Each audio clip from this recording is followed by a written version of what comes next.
राधे राधे भक्तों, आप सभी का स्वागत है मेरे चैनल पर। भक्तों, आज की इस वीडियो में मैं आपके साथ शेयर करने वाली हूँ राधा अष्टमी की व्रत कथा।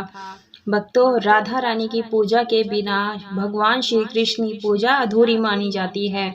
कृष्ण जन्माष्टमी की तरह ही राधा अष्टमी का त्योहार बड़े धूमधाम के साथ मनाते हैं। धर्म शास्त्रों में कहा जाता है कि राधा अष्टमी का व्रत किए बिना श्री कृष्ण की जन्माष्टमी का व्रत अधूरा माना गया है। राधा रानी का जन्मदिन इनके जन्म स्थल बरसाना सहित पूरे ब्रज भूमि में उत्साह पूर्वक मनाया जाता है। तो भक्तों, ये व्रत कभी भी खाली हाथ नहीं सुनना चाहिए। आप अक्षत पुष्प ले ले हाथ में, उसके बाद ही व्रत कथा सुनी जाती है। आप चाहें तो जल का लोटा भी ले सकते हैं। तो भक्तों, जो श्रद्धालु इस दिन व्रत रखते हैं, देवी राधा देवी लक्ष्मी माता का ही अंश है, जो भगवान श्री कृष्ण की लीला में सहयोग करने के लिए प्रकट हुई थी। ऐसी धार्मिक मान्यता है कि देवी राधा के जन्मदिन यानी भाद्र पद के मास के शुक्ल पक्ष की अष्टमी से कृष्ण पक्ष की अष्टमी तक जो साधक देवी का राधा की पूजा करते हैं और राधा मंत्रों का जाप करते हैं, उन पर देवी लक्ष्मी की खास कृपा होती है। तो इसलिए राधा अष्टमी का पर्व मनाया जाता है। तो जो लोग व्रत रखते हैं उन्हें कथा अवश्य रूप से सुनना चाहिए।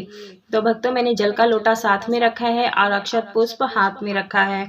उसके बाद ही मैं कथा सुनाऊंगी। चलिए, अब देरी करते ना हुए अब कथा सुनाती हूँ, राधा अष्टमी की व्रत कथा। पौराणिक कथाओं के अनुसार राधा माता गोलोक में श्री कृष्ण के साथ निवास करती थी। एक बार देवी राधा गोलोक से कहीं बाहर गई। जब वापस आई तो देखा कि कृष्ण भगवान गोलोक में नहीं है। उस समय भगवान श्री कृष्ण अपनी एक सखी विराजा के साथ गोलोक में घूम रहे थे।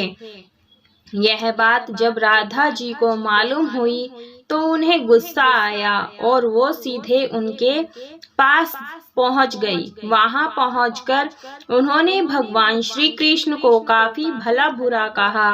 राधा जी का यह व्यवहार भगवान श्री कृष्ण के मित्र श्री दामा को बुरा लगा और उन्होंने राधा को पृथ्वी पर जन्म लेने का श्राप दे दिया। राधा रानी को इतने गुस्से में देखकर कृष्ण भगवान की सखी विराजा भी वहां से चली गई। इस श्राप के बाद राधा ने बदले में श्री दामा को श्राप देते हुए राक्षस कुल में जन्म लेने का श्राप दे दिया। राधा रानी के द्वारा दिए गए श्राप कारण ही श्री दामा का जन्म शंखचूड़ दानव के रूप में हुआ था। दानव में जन्म लेने के बाद भी भगवान विष्णु का अनन्य भक्त बना।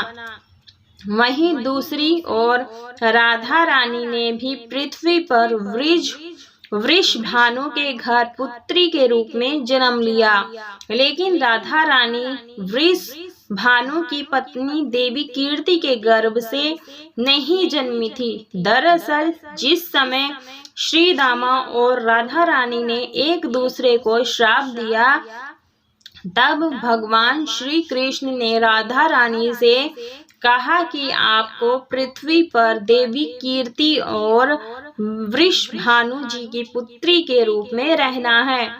इसके आगे भगवान श्री कृष्ण ने राधा रानी से कहा कि जब आप विवाह के योग्य हो जाएंगी तो आपका विवाह मनुष्य के अवतार में रायाण नामक एक वैश्य से होगा। हालांकि वह भी मेरे अंश अवतारों में से ही एक होगा।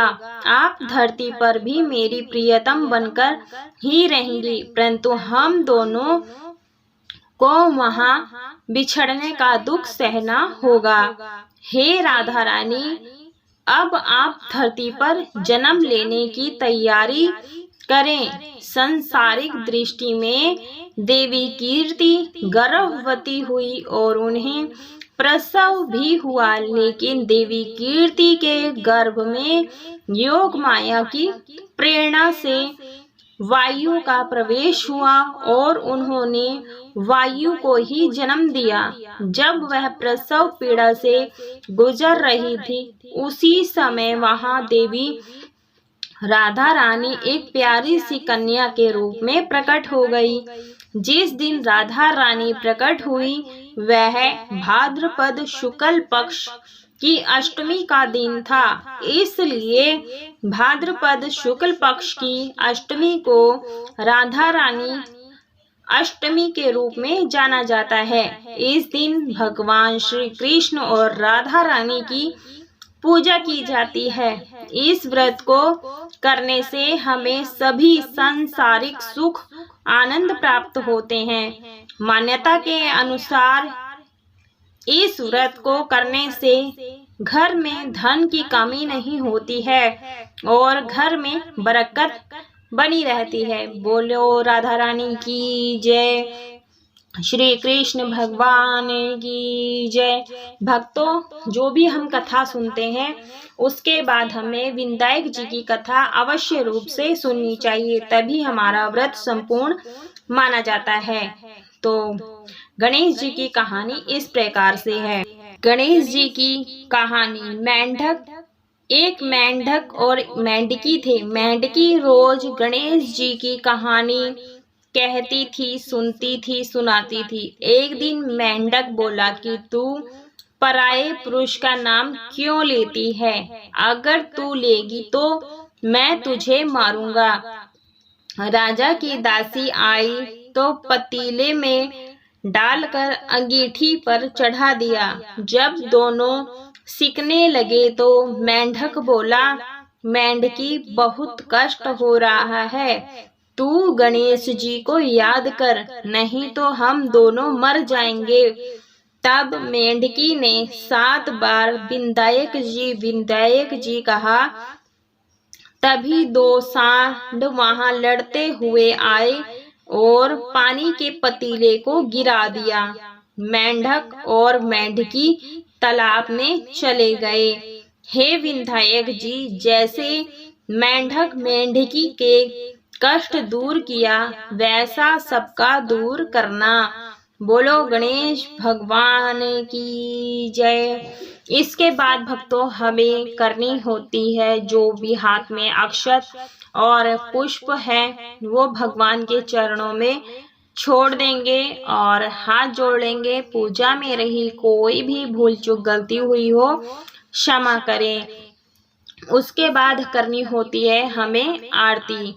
आरती आप सबसे पहले गणेश भगवान की करें, उसके बाद राधा रानी की और लड्डू गोपाल जी की और सभी की आरती प्रेम पूर्वक उतार लें। उसके बाद सभी चीजों को मिनसना होता है, दक्षिणा जरूर से निकालनी होती है। पूजा में रही कोई भी कमी बेशी होती है वो पूरी हो जाती है।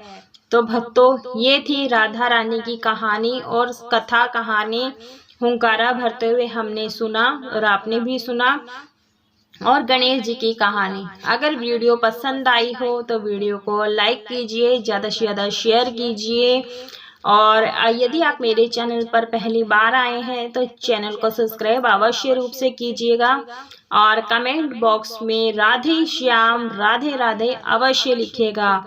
पूरा वीडियो देखने के लिए आप सभी का बहुत बहुत धन्यवाद।